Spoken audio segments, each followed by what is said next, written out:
हम तुम्हें अपने हृदय की बात कहते हैं। कभी ऐसा हुआ कि तो हम जी नहीं पाएंगे, तुम हमारे जीवन हो, तुम्हारे बिना हमारा जीवन निस्सार है। आज गई थी पड़ोस वाली के, वो देखा वो सोने का हार पहने थे। तो आप देखो प्रयास कर रहे हैं, प्रयास करेंगे हम, प्रयास नहीं, हाँ अब पूरा जीवन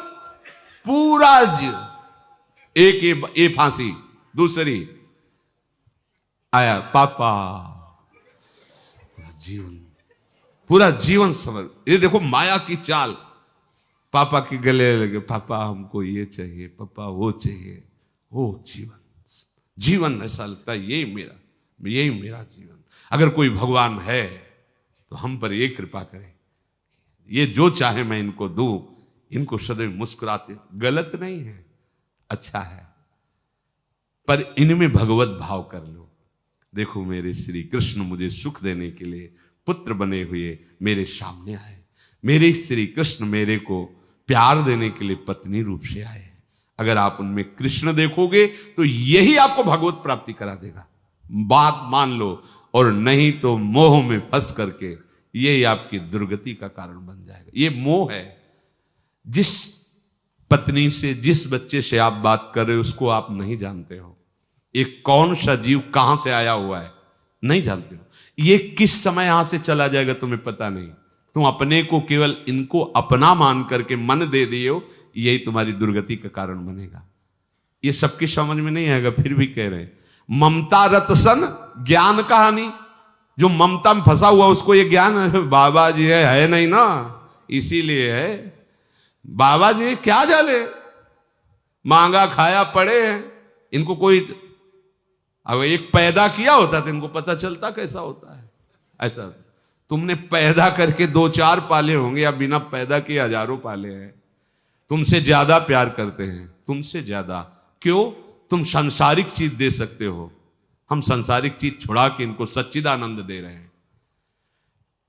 तुम अपने बच्चे की थोड़ी बात सुन करके, थोड़ी सेवा करके चाह करते हो कि कल ये चल करके हमारे काम आएगा, और हम अपने को मिटा करके आज का उपदेश कल तुम्हारे जीवन में काम आएगा। आज का प्यार तुम्हें पूरे जीवन संभालेगा। ये शरीर रहे या न रहे, प्रेमानंद रहेगा और तुम्हें संभालता रहेगा।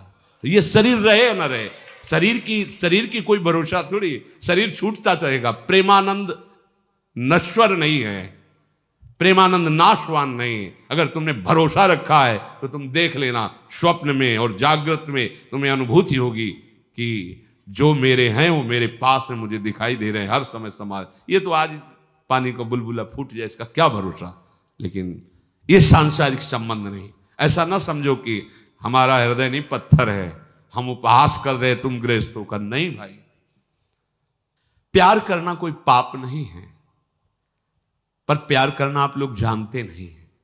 आप प्यार का मतलब समझते हैं दूसरों से सुख लेना। कभी दूसरों को सुख देने की भावना से प्यार करके देख लो।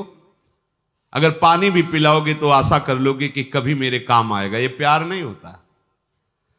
हम आपको फिर कह रहे हैं, कोई तुमसे प्यार नहीं करता।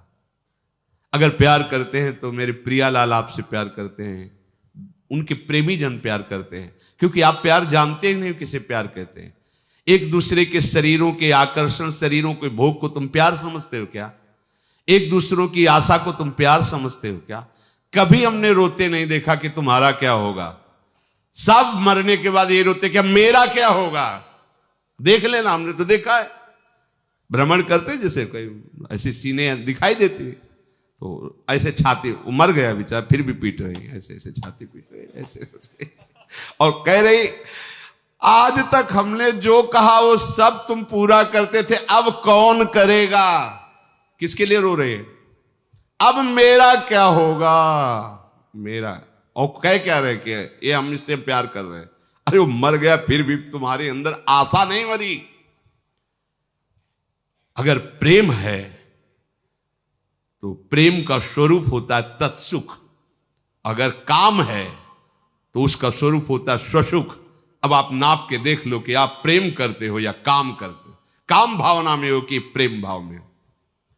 स्वसुख वांछा से रहित तुम एक तिनका भी नहीं हटा सकते। रास्ते में कांटा पड़ा है, किसी के भी पैर में चुभ सकता है, आप झुक के नहीं हटाएंगे, लेकिन अपना परिवार पीछे आ रहा है तो आप हटा देंगे। स्वसुख वांछा के बिना आप एक तिनका भी नहीं हिलाना चाहेंगे। आप अपने को प्रेमी मानते हैं। प्रेम का स्वरूप होता है मैं प्राणों की भी बाजी लगा करके तुम्हारा कल्याण, तुम्हारा मंगल, तुम्हारा सुख संविधान करूंगा, और वो केवल होता है हरि भजन से, वो केवल हरि से ही होता है।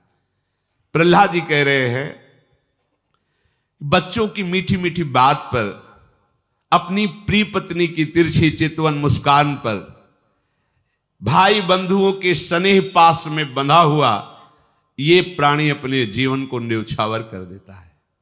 कर दिए, अनंतों जन्म व्यतीत हो गए। जो बहुमूल्य सामग्रियों से सजे हुए घर में आसक्त है, प्रिय पुत्री और पुत्र, भाई बहन, माता पिता, परिवार, इसी में आसक्त है।